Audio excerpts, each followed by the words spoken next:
एक दिन संत जंगल से गुजर रहे होते हैं। एक रस्सी उनके पैर में पड़ती है और खींचकर संत जी को पेड़ से उल्टा लटका देती है।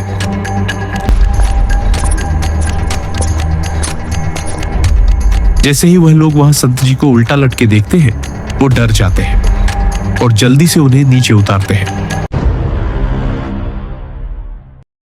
उल्टापुर नाम का एक गांव था, जहां पर सारी चीजें उल्टी थी। घर उल्टे और तो और लोगों के काम करने का तरीका भी उल्टा। फिर एक दिन यह खबर शिमलापुर गांव के हरीश को पता चलती है। किताब को उठाकर जैसे ही खोलता है तो वह देखता है, अरे इस किताब में तो सारी चीजें सीधी लिखी हुई हैं। देखता हूं शायद इसमें कुछ लिखा हो जिससे यह पता चल जाए कि इस गांव की यह हालत आखिर हुई कैसे। हरीश उस किताब को पढ़ने लगता है जिसमें गांव की कहानी लिखी होती है। कई सालों पहले एक संत इस गांव में प्रवेश करते हैं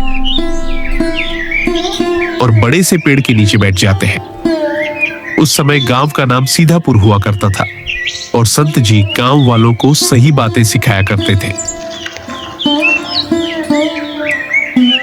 एक दिन संत जी गांव वालों को इकट्ठा करते हैं और उन्हें सूचना देते हैं, गांव वालों, मैंने आप सभी को यहाँ इसलिए इकट्ठा किया है ताकि आप सभी को गांव में हो रहे शिकार के बारे में बता सकूं।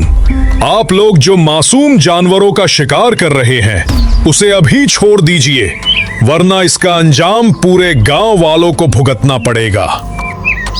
यह बात सुनकर कुछ लोग आपस में कहते हैं, इस संत को यहाँ आए हुए कुछ ही दिन हुए और यह हम पर अपना राज चलाना चाहता है।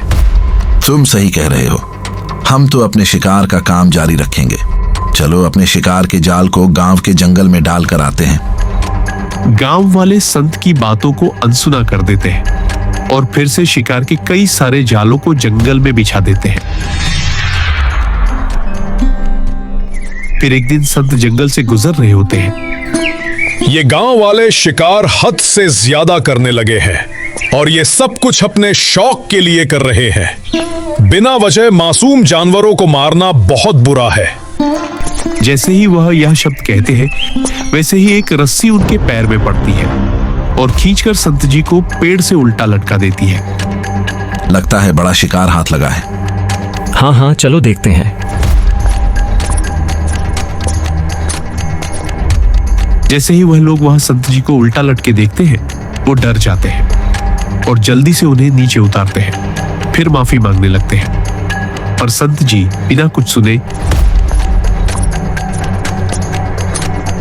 उस पेड़ के नीचे आ जाते हैं और ध्यान में लग जाते हैं और जल्द ही सारे गांव में यह बात मालूम पड़ जाती है। सारे गांव वाले संत जी से मिलने आते हैं। हमें माफ कर दीजिए जो हमने किया उसके लिए। संत जी ध्यान से अपनी आंखें खोलते हैं। उनकी आंखें क्रोध से लाल हो चुकी होती है और फिर वह गांव वालों से कहते हैं, मैंने तुम्हें पहले ही चेतावनी दी थी, पर जो आज मेरे साथ हुआ मैं उसे नहीं भूल सकता। जिस तरह से मैं उल्टा लटका और मुझे सारी चीजें उल्टी नजर आई, उसी प्रकार ये मेरा इस गांव को श्राप है कि ये पूरा गांव भी उल्टा हो जाएगा और इस गांव का नाम आज से ही सीधपुर से उल्टापुर होगा। गांव वाले यह सुनकर उनसे माफी मांगने लगते हैं और वादा करते हैं कि वह कभी भी आगे से शिकार नहीं करेंगे। यह देखकर संत जी को उन पर तरस आ जाती है और वह उन्हें बताते हैं, एक दिन आएगा जब एक नेक इंसान जो तुम्हारी परिस्थिति पर तरस खाएगा और तुम्हारी मदद करने की कोशिश करेगा, बस उसे मेरे जैसे 100 संतों को अपने हाथों से बनाकर भोजन खिलाना होगा। लेकिन भोजन की सामग्री गांव के हर घर से आनी चाहिए। तब से लेकर आज तक सारी चीजें उल्टी हैं, बस उस पेड़ को छोड़कर जहां पर संत जी बैठा करते थे। यह किताब जो संत जी ने खुद ही लिखी थी। इस किताब को पढ़कर हरीश मुखिया के पास जाकर उन्हें सारी बातें बताता है और कहता है, अगर हमें यह श्राप तोड़ना है तो हमें सारे गांव के घरों से खाने का सामान मंगाना होगा। ये तुम सही कह रहे हो। मैं आज ही सारे गांव वालों को जमा करता हूं और उन्हें सारी बातें बताता हूं। पर वह व्यक्ति है कौन जो हमारी मदद करना चाहता है। मुखिया जी, वह और कोई नहीं, मैं ही हूं। जब से मैं आया हूं, मुझे आप लोगों की परिस्थिति पर तरस आ रहा है और मैं तो बस आप लोगों की मदद करने का कोई उपाय ढूंढ रहा था। तभी मुझे वह किताब मिली। बहुत बहुत धन्यवाद तुम्हारा बेटा। मुखिया सारे गांव वालों को जमा करता है और सारी बातें विस्तार से बताता है और फिर गांव वाले कहते हैं, हम सारी चीजें करने को तैयार हैं। हमें श्राप से मुक्त होना है हरीश, तुम बस खाना बनाना।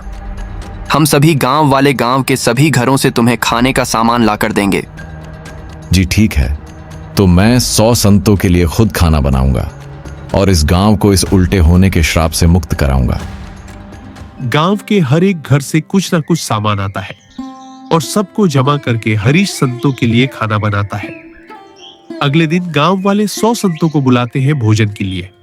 खाना खाने के बाद उनमें से एक संत मुखिया जी से पूछते हैं, क्या हुआ मुखिया, अचानक से हम सभी के लिए ये दावत कैसी?